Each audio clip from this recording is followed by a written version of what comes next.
మీరు ఎక్కడ చెప్పారు?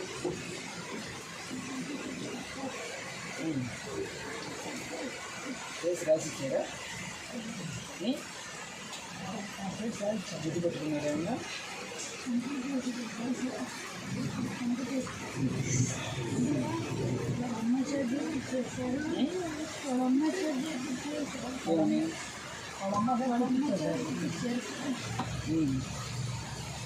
ఇంటికి వచ్చి పెట్టారా బజార్లో?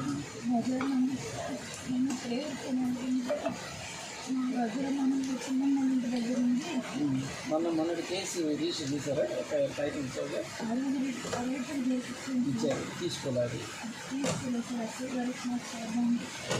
ఎస్ఐ గారు ఇచ్చారు కదా, ఇచ్చిపోయారా? ఈరోజు వచ్చి ఆ కేసు కాగితం కూడా ఇచ్చావా? ఇప్పుడు ఇచ్చావా? 2 ఇచ్చినాయా? 2 కాగితాలు సపరేట్ ఇచ్చినాయి కదా. ఏం పర్లేదు, ధైర్యం ఉంది, ధైర్యం ఉంది, ఏం పర్లేదు. అవసరం అయితే మేము వచ్చి కూర్చుంటాం ఇంటి దగ్గర. ఎవరేం చేస్తారో చూద్దాం.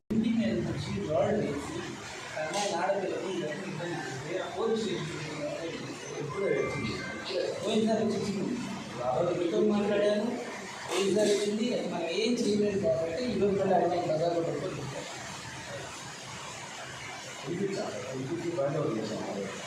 ఎవరు మెయింటైన్ చేసి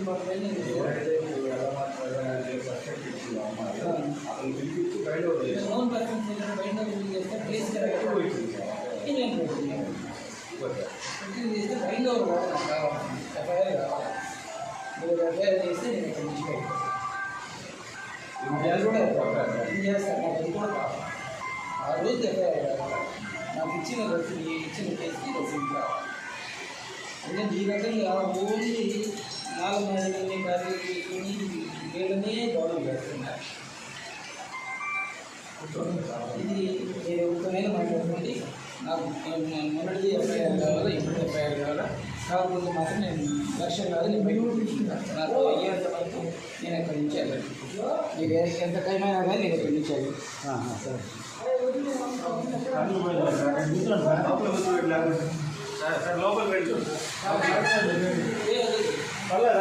ఏముంది, ఇక్కడే కూర్చుంటాను.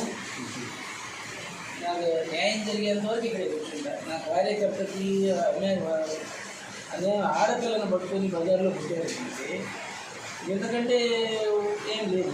ఇక రక్షణ ఏంటి, ఏమవుతుంది మాకు, ఎందుకంటే ఏం చేస్తారు, కాకపోతే జైలు నింపుతారంటే జైలులే నింపుతారు. ఒకసారిగా జైలు నింపడం అనేది మేము కూడా నింపాలి అనుకుంటే ఏదో ఊళ్ళో వాడు ఉండదు.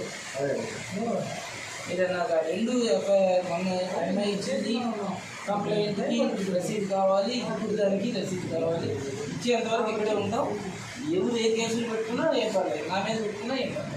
నేను దానికి సిద్ధంగా ఉన్నాను.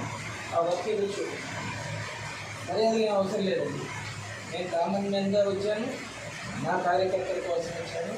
అది ఎఫ్ఐఆర్ ఏంటనేది దానికి మేము ఇచ్చిన దానికి రసీదు ఇవ్వండి, దాన్ని ఏం చేయాలనేది తర్వాత. ఏం పర్లేదు, నేను దూరం ఒకటి వస్తాను.